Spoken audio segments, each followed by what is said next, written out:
I played rugby professionally from the age of 19 till I was, semi-professionally at 19, fully professionally from about 22, 23. I had a spinal injury in the Rugby World Cup 2003 at the age of 27. And then I decided to jump into coaching. Coached at a number of sort of expansion franchises, Western Force, Melbourne Rebels, coached in Japan, coached club in Sydney, Wow. and eventually sort of realised I was quite limited in my ability to make a difference as just individually a coach, that most of the stuff was going on at a sort of governance level. And then after having a couple of kids and finishing up in Japan, I came back and started Game Line Analytics in 2013. So we're now 7 years into the trip. Yeah, nice. So you transitioned from, a high performance sporting environment to sport technology and the business world.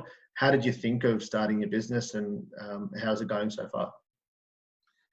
When I was coaching, I started kind of off the back of the global financial crisis, thought I just want to add another sort of string to my bow. So I started doing data analytics, did it as self-taught, picked up a job at the Melbourne Rebels as their data analyst and a coach and video analyst.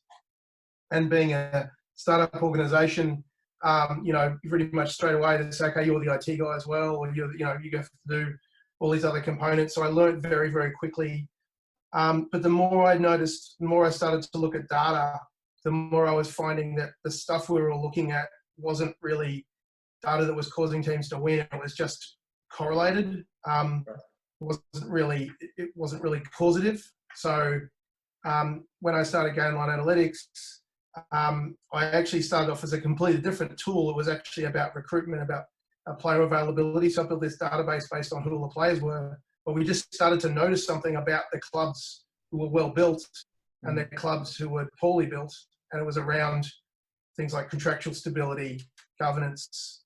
And we noticed that the more talent they tried to buy, the worse they got. And some clubs, the more bankrupt they went and the more they couldn't afford players, the better they got. So we were sort of interested in that idea, and then we started researching this as a topic, and then we've been doing that now for seven years. Yeah, right. Okay. And what key differences did you find transitioning from, being a sports person to then moving into the business world?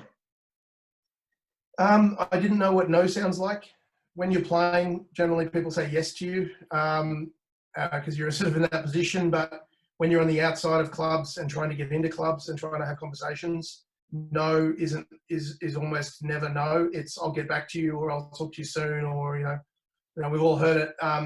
So that was one of the biggest learnings I've had to have, which is one, how do I actually sell? How do I appeal to people's narrative of themselves? How do I appeal to people's narrative of what they want to be able to achieve?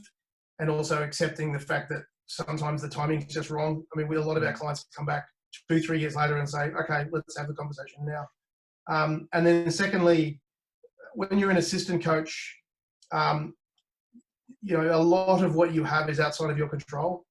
You're simply waiting a lot of the time to be fired, or to be, the head coach to get fired, and you head on. So being the founder with Simon, he and I are in control of our own destiny to a certain extent.